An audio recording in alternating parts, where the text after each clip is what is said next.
ये 5 साल का वारंटी आप डेट के हिसाब से लिख के दे दीजिए, तभी उनका हवा निकल जाएगा। अगर है तो दे देगा, अगर नहीं है तो हवा निकल जाएगा। ठीक है, एक चेन अगर 100 रुपये में मिल रहा है, वो ज़्यादा से ज़्यादा 50 रुपये में उनका खरीदा जा सकता है, फिर भी उनका क्वालिटी आधा ही रहेगा। क्यों बता रहा हूँ, कहाँ से देगा बोलिए? उसके अंदर तो कुछ ना कुछ खर्चा पड़ेगा, तभी तो वो देंगे।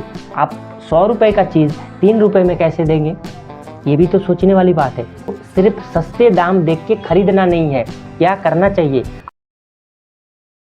नमस्कार दोस्तों, आप सभी को फिर से एक नए वीडियो में स्वागत है। दोस्तों, आज के वीडियो में बात करूंगा आर्टिफिशियल ज्वेलरी खरीदते टाइम होने वाला 5 गलतियां, जिनके वजह से कस्टमर को बहुत सारा नुकसान होता है और वो मन ही मन सोचते हैं कि दुकानदार ने मुझे ठग दिया, यानी मेरे साथ चीटिंग हो गया। ऐसा नहीं होता है। क्या वो 5 गलती है जो कस्टमर खुद ब खुद करते हैं, लेकिन उनको अनजाने में पता भी नहीं लगता कि उनके साथ क्या हुआ। आज के वीडियो में यही बात करेंगे। 5 के 5 जो पॉइंट है वो बहुत ही खास है। एक्चुअली काफ़ी सारे पॉइंट हैं जिनको ध्यान देना चाहिए, लेकिन जो मेनली 5 पॉइंट है उसके बारे में आज की वीडियो में बताऊंगा। तो वीडियो काफ़ी इंटरेस्टिंग है, वीडियो को लास्ट तक ध्यान देके देखिएगा। दोस्तों, आप अगर इस पॉइंट को मिस कर दिए तो आपको भी ये प्रॉब्लम होगा और आप भी गलतियां कर बैठोगे। तो दोस्तों, मेरा रिक्वेस्ट यही है कि इस वीडियो को ध्यान देके लास्ट तक देखिए। दोस्तों, मैं हूं कार्तिक और आप देख रहे हैं टिपानिक। चैनल पर नया है तो चैनल को सब्सक्राइब करके पास में नोटिफिकेशन बेल जरूर दबा दीजिएगा, नहीं तो इसी तरह नॉलेजफुल और हेल्पफुल वीडियो आपसे मिस हो जाएगा। तो चलिए दोस्तों, शुरू करते हैं। पहला पॉइंट है मटेरियल और क्वालिटी चेक नहीं करते हैं, यानी कि कौन से मटेरियल से बना है, कॉपर से बना है, ब्रास से बना है, या शीशे से बना है, या अलॉय से बना है, कौन से मटेरियल से बना है आपको वो पहले पता करना चाहिए। पता कैसे करेंगे? दुकानदार से पूछना है, ठीक है। और दूसरा बात यह है कि दुकानदार से ये भी पूछना है कि भाई साहब, आपका ये जो ज्वेलरी है ये किस प्लेटिंग का है, यानी कि गोल्ड प्लेटिंग, गोल्ड प्लेटिंग है, गोल्ड फॉर्मिंग है, और माइक्रो गोल्ड प्लेटिंग है, डाई गोल्ड प्लेटिंग है, या उसके ऊपर वाला जो है वो मतलब मिलीग्राम प्लेटिंग है, यानी बंदेल ज्वेलरी हो या गोल्ड कवरिंग ज्वेलरी है। कौन से प्लेटिंग का है आपका ये ज्वेलरी, आपको क्लियरली उनको पूछ लेना है। काफ़ी सारे लोग यही गलती करते हैं, डिज़ाइन पसंद आता है, ज्वेलरी खरीद कर लेकर आ जाते हैं, कुछ भी पूछा नहीं क्या चीज़ है, क्या अंदर लेके आया, कुछ भी पूछा नहीं। दोस्तों, ये जो वीडियो है ये सिर्फ एजुकेशन पर्पस के लिए है, किसी का रिकमेंडेशन, प्रमोशन या डिमोशन कुछ भी नहीं है। मतलब किसी का नाम खराब करने के लिए मैं नहीं बना रहा हूँ।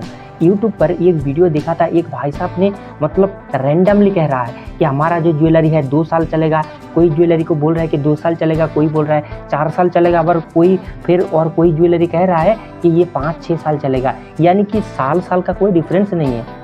क्या आप कह रहा हूँ समझ में नहीं आ रहा, ठीक है, थोड़ा सा समझा देता हूँ। मान लीजिए एक ज्वेलरी है, एक ज्वेलरी उसी शोरूम का 1 साल का वारंटी देते हैं, उसी के पास वाला ज्वेलरी कैसे वो 4 साल का वारंटी हो जाता है? ऐसा तो नहीं है। फिर दूसरे ज्वेलरी के कहते हैं कि 5-6 साल वारंटी है, यानी 1 साल का जो गैप है ये उनके लिए 1 दिन का लगता है। तो फिर मैं पता करने के लिए उनको फ़ोन किया कि सर, आपका जो ज्वेलरी है किस बेस का प्लेटिंग किया गया है, और बताया कि सर, मैं 15 साल से ज्वेलरी बिजनेस के प्रोफेशन में हूँ, मैन्युफैक्चरिंग, सेलिंग सब कुछ करता हूँ। तो मैं जानना चाहता हूँ और आपके पास से ज्वेलरी खरीदना चाहता हूँ, क्या आपकी जो ज्वेलरी है किस बेस में प्लेटिंग किया गया है? आपने 4 साल 5 साल का वारंटी दे रहे हो, तो कौन सा प्लेटिंग इसके अंदर है? तो उन्होंने क्या बताया, आप सुन के शॉक रह जाओगे, मतलब होश उड़ जाएगा आपका। उन्होंने बताया कि मेरा जो ज्वेलरी है माइक्रो प्लेटिंग ज्वेलरी है, यानी इसका जो वारंटी है आप कस्टमर को केवल 6 महीना का वारंटी दे सकते हैं। तो फिर मैंने मन ही मन सोचा कि वीडियो में इतना ऊंचा फेंकने का क्या ज़रूरत है, ठीक है। तो इसीलिए बी केयरफुल दोस्तों, ठीक है, अवेयर रहिए थोड़ा सा, नहीं तो आपके साथ धोखा हो सकता है। ये कोई नहीं बताता है, मैं बताता हूँ, क्योंकि मैं भली भांति जानता हूँ कि कौन सा लोग क्या करते हैं। किसी का नाम बताना मेरे लिए, किसी का नाम बताना सही नहीं है। मेरे नज़र में सब लोग अच्छे हैं। आपको जागरूक, आपको अवेयर रहना है, आपको सही चीज़ें खरीदना आना चाहिए। पहला है मटेरियल और क्वालिटी चेक करिए। मेरा और एक दूसरा चैनल है आर्टिफिशियल ज्वेलरी बिजनेस के बारे में, वहाँ पर जाके आप देख सकते हैं आर्टिफिशियल ज्वेलरी का बिजनेस कैसे किया जा सकता है, गोल्ड प्लेटिंग का बिजनेस कैसे किया जा सकता है, या और भी अलग अलग बिजनेसेस के बारे में मैं बता के रखा हूँ। लिंक मैं डिस्क्रिप्शन में दे रहा हूँ, देख सकते हैं, उस चैनल को जाके विजिट कर। आप अगर बिजनेस के लिए पर्सनल गाइडेंस चाहते हो तो आप मुझे फ़ोन करके पर्सनल गाइडेंस ले सकते हो। वहाँ पर मैं आपको डिटेल में बताऊँगा आपका जो बिज़नेस है, आप जो बिज़नेस करना चाहते हो के हिसाब से एक रोड मैप बना दूंगा कि आपके लिए क्या करना सही है। देखिए, बिज़नेस सब लोगों के लिए सेम स्टाइल में नहीं किया जाता है। हर एक लोगों का बिजनेस का स्टाइल अलग है। तो इसीलिए आप अगर बिजनेस के लिए पर्सनल गाइडेंस चाहते हो तो कार्तिक भाई को याद ज़रूर कीजिएगा। कैसे याद करेंगे, डिस्क्रिप्शन में नंबर मिलेगा आपको, वहीं से आप फ़ोन कर सकते हैं। दूसरा है वारंटी ना पूछना। वो जो मैं कह रहा था, वो भाई साहब क्या बोल रहे थे, 5 साल 6 साल। आपको क्लियर कट पूछना है कि इसका एक्चुअल वारंटी कितना है। 5 साल 6 साल नहीं, 6 महीना 1 साल नहीं, मतलब ये एक्चुअली कितना चलने वाला है। 5 साल 6 साल में बहुत अंतर होता है, 1 साल का गैप होता है, ठीक है। तो कितना है, इस तरह का आपको क्लियर वारंटी पूछ लेना है। जब आप पूछेंगे तो वो सही तरीके से बताएंगे। अगर नहीं बताते हैं तो लिखित में ले लीजिए कि ये 5 साल का वारंटी आप डेट के हिसाब से लिख के दे दीजिए, तभी उनका हवा निकल जाएगा। अगर है तो दे देगा, अगर नहीं है तो हवा निकल जाएगा, ठीक है। मतलब आपको सही चीज़ देना पड़ेगा उनको। आप पूछेंगे तभी तो सही देंगे आपको, तो आपको क्लियर कट पूछ लेना है, ठीक है। नंबर 3 पॉइंट है, ये तगड़ा प्रॉब्लम है। काफ़ी सारे लोग क्या करते हैं, सस्ते दाम का ज्वेलरी देख के खरीद लेते हैं। ना क्वालिटी का पता किया, ना मटेरियल का पता किया, ना डिज़ाइन का पता किया, कुछ भी नहीं। बाद में घर पे लेके आके क्या करते हैं, वो ज्वेलरी कुछ 2-4 बार पहनने के बाद वो ज्वेलरी का टाई फूस हो जाता है, मतलब उसका कलर भी गया, उसका डिज़ाइन भी टूट गया। ऐसा होता है, काफ़ी सारे लोगों के साथ ऐसा हुआ है। तो सिर्फ सस्ते ज्वेलरी देख के खरीद मत लीजिएगा। मार्केट में काफ़ी सारे लोग चिल्ला चिल्ला के कहते हैं मेरे पास 2 रुपए का चेन है, 3 रुपए का चेन है, ठीक है, और 5 रुपए का चेन है। ऐसा नहीं, एक चेन अगर 100 रुपये में मिल रहा है, ठीक है, तो वो ज़्यादा से ज़्यादा 50 रुपये में उनका खरीदा जा सकता है, फिर भी उनका क्वालिटी आधा ही रहेगा। क्यों बता रहा हूँ, कहाँ से देगा बोलिए, उसके अंदर तो कुछ ना कुछ खर्चा पड़ेगा, तभी तो वो देंगे। आप 100 रुपये का चीज़ 3 रुपये में कैसे देंगे, ये भी तो सोचने वाली बात है। तो सिर्फ सस्ते दाम देख के खरीदना नहीं है।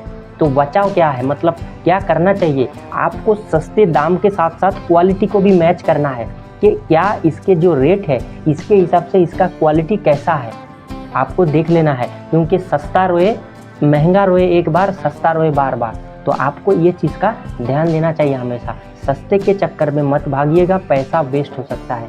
नंबर 4 है रीप्लेटिंग प्रोसेस पूछ लेना। क्या आप जो ज्वेलरी पहन रहे हैं, मतलब खरीद रहे हैं, उनका रीप्लेटिंग किया जाएगा कि नहीं, या रीप्लेटिंग वाला ज्वेलरी है या सिंगल प्लेटिंग मतलब यूज एंड थ्रो माल है, क्या है, आपको पूछ लेना है, ठीक है। रीप्लेटिंग उसी ज्वेलरी पे किया जाता है जिन ज्वेलरी पर कॉपर और ब्रास का बेस मेटल है, ठीक है। यानी कॉपर और ब्रास से वो ज्वेलरी बनाया गया है, वही ज्वेलरी रीप्लेटिंग हो सकता है। दूसरे ज्वेलरी में रीप्लेटिंग करना मुश्किल है, नामुमकिन नहीं है, मुश्किल है।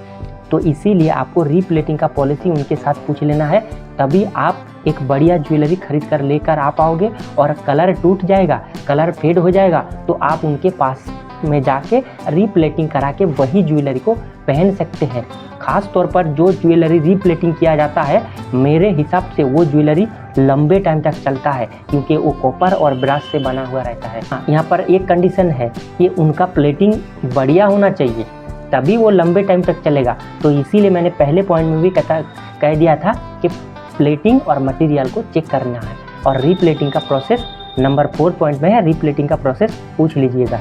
नंबर 5 है जो आपको हर लोगों को करना चाहिए, असली बिल और इनवॉइस लेना, ठीक है। असली बिल या इनवॉइस लेना चाहिए। मतलब काफ़ी सारे लोग लिखित में बिल ले लेते हैं, ऐसा नहीं होना चाहिए। कंप्यूटराइज्ड बिल होना चाहिए, मतलब उनके दुकान का नाम होना चाहिए। उसके बाद बाकी जो बिल है हाथ में लिखित होना चलेगा, कितना पैसे का क्या काम लिया वो चलेगा, लेकिन आप जो ज्वेलरी जिस दुकान से ले रहे हो उन दुकान का नाम होना चाहिए। बाद में आप प्रूफ नहीं कर पाएंगे, अगर दुकान का नाम नहीं रहेगा तो आप बाद में प्रूफ नहीं कर पाएंगे कि उनके पास से आपने ज्वेलरी खरीदे हो। भले आप कम पैसे का ज्वेलरी लो, लेकिन ओरिजिनल बिल लीजिए, ठीक है। उनके हाथ में लिखा होना चाहिए, मतलब उनके दुकान का बिल पेड होना चाहिए, तभी आपको मतलब प्रूफ करने में आसान होगा। तो ये कुछ 5 पॉइंट है। लास्ट में आपको एक बोनस पॉइंट बता देता हूँ, आपको ज्वेलरी को कैसे ठीक रखें उनके बारे में भी उनके पास पूछ लेना है। इसके बारे में मैंने काफ़ी सारे वीडियो में बता के रखे हैं, लेकिन वो जो है सभी ज्वेलरी के लिए है। आपको मैं क्यों पूछने के लिए कह रहा हूँ, इसके पीछे रीज़न है क्या रीज़न है? देखिए, आप जो ज्वेलरी खरीद के लेके आ रहे हो, वो ज्वेलर्स को पता है कौन से क्वालिटी का ज्वेलरी है, तो आप उन्हीं को पूछिए इसको पहनना कैसे है, क्या आप पहन के सो सकते हैं या नहाते वक्त पहन सकते हैं या कैसे पहनना है और कैसे इसको संभाल के रखें ताकि इसका प्लेटिंग लंबे टाइम तक चले।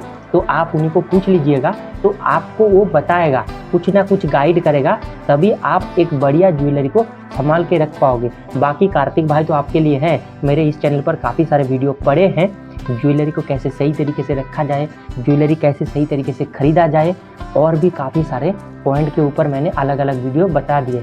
दोस्तों, ये था आज का वीडियो पसंद आता है लाइक कीजिएगा, लाइक के साथ साथ हाइप भी कर लीजिएगा। चैनल को अभी तक सब्सक्राइब नहीं किया है, सब्सक्राइब करके पास में नोटिफिकेशन बेल जरूर दबा दीजिएगा। इनके इतना नॉलेजफुल और हेल्पफुल कंटेंट आपको किसी भी जगह पर नहीं मिलेगा। दोस्तों, मिलते हैं फिर किसी नेक्स्ट वीडियो में। हर बार आके मेरे चैनल का वीडियो देखने के लिए और मुझे इतना प्यार और सपोर्ट देने के लिए आप सभी को बहुत बहुत धन्यवाद। नमस्कार दोस्तों, जय हिंद।